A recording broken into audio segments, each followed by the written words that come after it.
Assalamualaikum warahmatullahi wabarakatuh. Hai adik-adik, kali ini kakak akan menjelaskan pembelajaran pendidikan agama Islam dan budi pekerti kelas 6 semester 2 bab 9 mengenal sholat Jumat, duha, dan tahajud. Sebelum adik-adik mendengarkan penjelasan dari kakak, jangan lupa untuk like, komen, dan subscribe untuk mendukung channel kakak agar semakin berkembang. Semoga bermanfaat. Hai adik-adik, pembahasan yang pertama yaitu pengertian sholat Jumat. Sebelum adik-adik mendengarkan penjelasan dari kakak, terlebih dahulu lihat gambar yang ada pada sebelah kiri. Sholat Jumat merupakan sholat 2 rakaat yang dilakukan di waktu sholat zuhur hari Jumat. Sholat Jumat didahului dengan 2 khutbah. Sholat Jumat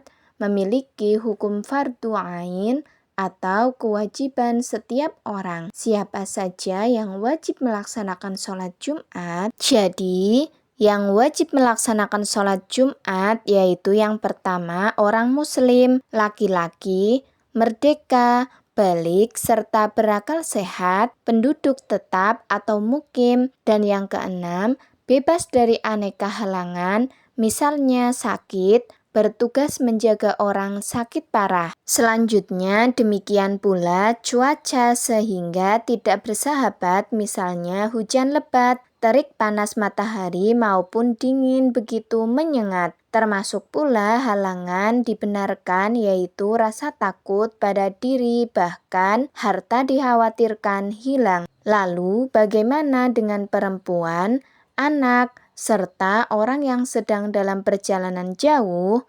Apakah wajib melaksanakannya? Nah, perlu adik-adik ketahui, tidak wajib melaksanakan sholat Jumat yang pertama yaitu perempuan, yang kedua anak kecil, yang ketiga orang sakit, yang keempat musafir atau orang sedang perjalanan jauh kurang lebih 85 km. Selanjutnya, mereka tidak wajib untuk melakukan sholat Jumat, tetapi tetap wajib untuk melakukan sholat duhur. Apabila ikut mendirikan sholat Jumat, kewajiban sholat duhur untuk mereka jadi gugur. Anak perempuan boleh ikut hadir ke masjid serta mendirikan sholat Jumat. Keinginan untuk hadir ke masjid sesuaikanlah dengan tempat tinggal kamu. Selanjutnya, tata cara sholat Jumat. Yang pertama, menggerakkan untuk pergi ke masjid. 2. Masuk ke masjid dengan mendahulukan kaki kanan. 3. Menjaga adab dalam masjid, yaitu jaga kebersihan, serta tidak kotori masjid.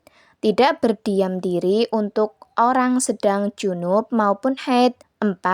Dianjurkan untuk lakukan sholat tahiyatul masjid. Sholat tersebut adalah sholat 2 rakaat, dilakukan sebagai penghormatan saat masuk ke masjid. Yang kelima, dianjurkan untuk melaksanakan sholat sunnah lainnya sebelum azan. Selanjutnya, tata cara sholat Jumat yang keenam, saat masuk waktu duhur, muazin kumandangkan azan. Ketujuh, khatib menyampaikan 2 khutbah di atas mimbar sambil berdiri dan kita mendengarkannya dengan tertib. Yang kedelapan, sesudah khatib selesai khutbah, muazin kumandangkan iqomah. Yang kesembilan, pada pelaksanaan sholat Jumat, luruskan serta rapikan shaf karena merupakan keutamaan serta kesempurnaan sholat Jumat. 10. Sholat Jumat 2 rakaat dilakukan dengan berjamaah, dipimpin oleh imam. Yang 11. Zikir serta berdoa sesudah sholat Jumat. Pembahasan berikutnya yaitu pengertian sholat duha. Sholat duha atau disebut pula dengan sholat tatawu, artinya perbuatan taat tidak wajib. Sholat tatawu ini merupakan sholat dianjurkan oleh agama. Sholat tatawu dilakukan sebagai suatu tambahan serta penyempurnaan sholat fardu nantinya di hari kiamat. Orang yang mendirikan sholat ini akan mendapatkan pahala, sedang orang yang tidak melaksanakannya atau menjalankannya tidak akan mendapat siksa. Pembahasan berikutnya yaitu hukum sholat duha. Sholat duha termasuk pula sholat sunnah mu'akkad berdasarkan sebagian ulama. Sholat sunnah mu'akkad yaitu sholat sangat dianjurkan agar dapat kita dirikan. Sholat duha ini termasuk sholat sunnah tidak pernah ditinggalkan oleh Rasul. Selanjutnya, sholat duha dilakukan saat waktu duha. Waktu duha yaitu waktu menjelang tengah hari. Semenjak matahari mulai naik, setara terasa begitu panas sampai menjelang waktu duhur. Selanjutnya, tata cara sholat duha. Yang pertama, berwudu serta lakukan persiapan sholat dengan memperhatikan kesucian badan, pakaian, serta tempat. 2. Kamu boleh membiasakan sholat duha dengan berjamaah saat di sekolah. 3. Melakukan niat sholat duha. 4. Takbiratul ihram. 5. Membaca Al-Fatihah. 6. Baca surat As-Samsi. 7. Membaca ruku, i'tidal, sujud pertama, duduk di antara dua sujud serta sujud keduanya seperti halnya sholat fardu. Yang kedelapan, membaca Al-Fatihah kedua. 9. Membaca surat Ad-Duha. 10. Lakukan ruku, i'tidal, sujud pertama, duduk di antara dua sujud serta sujud keduanya seperti halnya sholat fardu. 11. Duduk serta baca tasyahud akhir. 12. Salam. 13.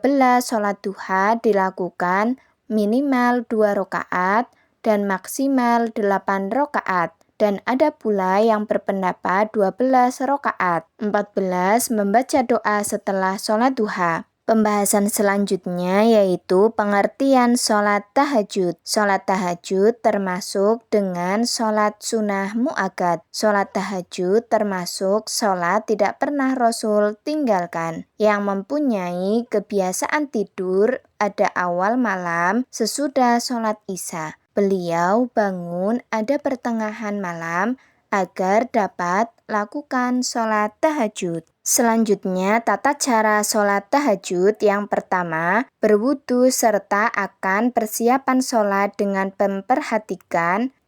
perhatikan kesucian badan, pakaian, serta tempat. 2. Niat sholat tahajud. 3. Takbiratul ihram. 4. Membaca Al-Fatihah.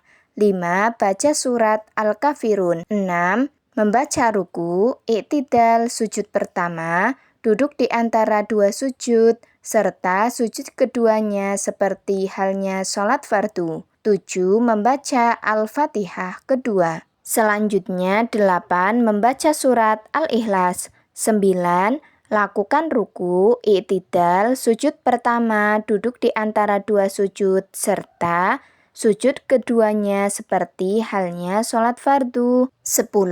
Duduk serta baca tasyahud akhir. 11. Salam. 12. Sholat tahajud dilakukan minimal 2 rakaat dan maksimal tidak terbatas. Sholat tahajud di akhir dengan sholat witir atau sholat bilangan ganjil. Rasul mengerjakan sholat tahajud lebih dari 11 rakaat atau 13 dengan sholat witir. 13 yaitu membaca doa setelah sholat tahajud.